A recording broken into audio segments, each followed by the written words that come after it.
I don't think storytelling is dying, but I think that pure storytelling is. My name is Angeli Pineda, and I'm going to tell you the Kare story. One day, I'm sitting at a family party, and there's this new dish that I've never seen. And I've, never not been Filipino, so I thought that I knew all of them, and I've always been eating Filipino food. So I wanted to try this thing, and I think my aunt, we say my tita, she said, "Don't eat that." And I was wondering why. She said there's peanuts in it. And I was wondering why I had never heard or seen of this dish. I was so positive that, Filipino cuisine doesn't use peanuts. So I was surprised, and I wondered why. And it goes back to this story.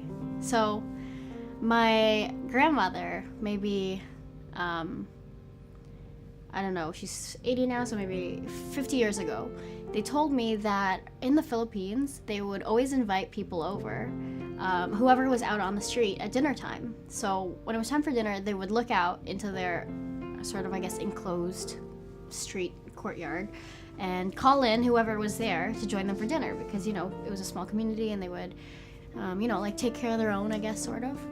Which was nice. And they had someone over, but there wasn't enough food for these new guests. So my lolo, my grandpa said to my grandma, "Go out and get the ingredients for kare kare," which is what I just said before, the peanut dish. And she didn't want to. She was grumpy. She was like, "We can just make something else for them." I don't understand. But he insisted. He insisted that our guests should have the kare kare. So she went out to the store and she got the ingredients. She came back. But before she got home, she was hit by a bus. It's not even funny, but I think it's funny. Because she thinks it's funny when she tells it. And so, my whole life I've known my Lola. She's only had one leg. And I always thought it was this tragic incident that scarred her.